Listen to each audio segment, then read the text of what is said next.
Immanuel Kant भाग 3। क्या हम दुनिया को जैसी है वैसी देखते हैं? कैटेगरीज, फिनोमिना और नोमेना। कल्पना कीजिए कि आपके सामने एक मेज रखी है। आप उसे देखते हैं, आप उसे छू सकते हैं, आप उसके रंग, आकार और वजन का अनुभव कर सकते हैं।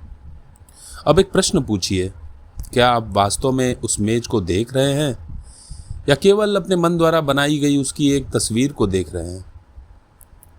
इमैनुअल कांट का उत्तर था, हम कभी भी वस्तुओं को वैसा नहीं जान सकते जैसी वे स्वयं में हैं। यह विचार इतना क्रांतिकारी था कि उसने दर्शन की दिशा ही बदल दी। पिछले भाग में हमने देखा था कि स्थान और समय बाहरी दुनिया की चीजें नहीं हैं, वे हमारे मन के चश्मे हैं जिनके माध्यम से हम दुनिया को देखते हैं। लेकिन एक प्रश्न उत्पन्न होता है, यदि स्थान और समय केवल शुरुआत हैं तो हमारा मन अनुभवों को कैसे समझता है? अराजक संवेदनाएं अर्थपूर्ण ज्ञान में कैसे बदलती हैं? यहीं से कांट हमें मानव बुद्धि के सबसे गहरे रहस्य की ओर ले जाते हैं। कांट के अनुसार हमारा मन केवल जानकारी प्राप्त नहीं करता, वह जानकारी को व्यवस्थित करता है, वह अनुभवों को एक संरचना देता है, वह दुनिया को समझने योग्य बनाता है। इसे समझने के लिए एक उदाहरण लेते हैं। मान लीजिए आप सड़क पर चलते हुए एक गेंद को खिड़की से टकराते देखते हैं। गेंद उड़ी, खिड़की टूटी। आप तुरंत निष्कर्ष निकालते हैं, गेंद ने खिड़की तोड़ी। लेकिन रुको, क्या आपने वास्तव में कारण को देखा? क्या आपने अपनी आंखों से कारण और परिणाम को देखा? नहीं, आपने केवल दो घटनाएं देखी, पहली गेंद, फिर टूटी हुई खिड़की। कारण का विचार आपके मन ने जोड़ा। यहीं से कांट अपनी प्रसिद्ध अवधारणा प्रस्तुत करते हैं, कैटेगरीज ऑफ अंडरस्टैंडिंग। कांट के अनुसार मन में कुछ मूलभूत मानसिक ढांचे मौजूद होते हैं। इन्हीं ढांचों की सहायता से हम अनुभवों को समझते हैं। उन्होंने इसे कैटेगरीज कहा, कुल 12 कैटेगरीज। ये कैटेगरीज अनुभव से नहीं आती, बल्कि अनुभव को संभव बनाती है।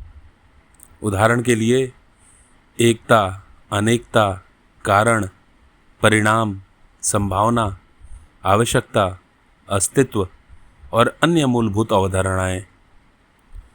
जब भी हम दुनिया को देखते हैं, हमारा मन इन कैटेगरीज का उपयोग करता है। बिना इनके अनुभव केवल बिखरे हुए संवेदनाओं का ढेर बनकर रह जाता है। कांट ने एक प्रसिद्ध बात कही, concepts without intuitions are empty, intuitions without concepts are blind. अर्थात अनुभव के बिना विचार खाली है और विचारों के बिना अनुभव अंधे हैं। कल्पना कीजिए कि आपका मन एक विशाल पुस्तकालयाध्यक्ष है। हर क्षण लाखों सूचनाएं आपके पास आ रही हैं, रंग, ध्वनियाँ, स्पर्श, गंध, गतियाँ। लेकिन यदि कोई उन्हें व्यवस्थित न करे तो सब कुछ अराजक बन जाएगा। कैटेगरीज वही व्यवस्था प्रदान करती हैं। अब हम कांट के सबसे प्रसिद्ध विचार की ओर बढ़ते हैं, फिनोमिना और नोमेना। यह शायद उनकी पूरी दर्शन प्रणाली का हृदय है। कांट कहते हैं दुनिया को 2 स्तरों पर समझा जा सकता है, पहला फिनोमिना और दूसरा नोमेना। फिनोमिना क्या है? फिनोमिना वह दुनिया है जिसे हम अनुभव करते हैं, जो हम देखते हैं, सुनते हैं, महसूस करते हैं, जिसके बारे में विज्ञान अध्ययन करता है। आपका घर, आपका कार्यालय, आपका मोबाइल फ़ोन, आसमान, तारे, पेड़, नदियाँ, ये सब फिनोमिना है। लेकिन ध्यान दीजिए, ये वस्तुएं वैसी नहीं है जैसी वे स्वयं में हैं। ये वस्तुएं वैसी हैं जैसी वे हमारे मन के माध्यम से हमें दिखाई देती हैं। अब आते हैं नोमेना पर। नोमेना का अर्थ है थिंग इन इटसेल्फ, वस्तु अपने वास्तविक स्वरूप में। यदि हमारे मन के सभी फिल्टर हटा दिए जाएं, स्थान, समय, कैटेगरीज, तो वस्तु वास्तव में कैसी होगी? कांट कहते हैं हम नहीं जानते और शायद कभी जान भी नहीं सकते। यही उनका सबसे साहसी दावा था। मानव ज्ञान की एक सीमा है, हम अनुभव की दुनिया को जान सकते हैं, लेकिन वस्तुओं के अंतिम स्वरूप को नहीं। कल्पना कीजिए कि आपने जन्म से ही नीले रंग का चश्मा पहना हो।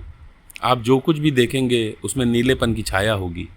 अब प्रश्न यह है कि क्या दुनिया वास्तव में नीली है या केवल आपके देखने का तरीका ऐसा है? कांट के अनुसार हमारा मन भी एक ऐसा ही चश्मा है। हम कभी भी उस चश्मे को पूरी तरह उतार नहीं सकते, इसलिए हम केवल फिनोमिना को जानते हैं, नोमेना को नहीं। यह विचार सुनकर कई लोग निराश हो सकते हैं। उन्हें लगता है कि कांट कह रहे हैं कि सत्य को जाना ही नहीं जा सकता, लेकिन वास्तव में कांट का उद्देश्य कुछ और था। वे ज्ञान को नष्ट नहीं कर रहे थे, वे उनकी सीमाएं निर्धारित कर रहे थे। विज्ञान फिनोमिना की दुनिया में अत्यंत शक्तिशाली है। विज्ञान बता सकता है कि ग्रह कैसे चलते हैं, प्रकाश कैसे काम करता है, शरीर कैसे काम करता है। लेकिन जब प्रश्न उठता है कि ईश्वर क्या है, आत्मा क्या है, स्वतंत्र इच्छा वास्तव में मौजूद है या नहीं, तब हम अनुभव की सीमा से बाहर निकल जाते हैं। और यही कांट सावधान करते हैं। जहाँ अनुभव समाप्त होता है वहाँ निश्चित ज्ञान भी समाप्त हो जाता है।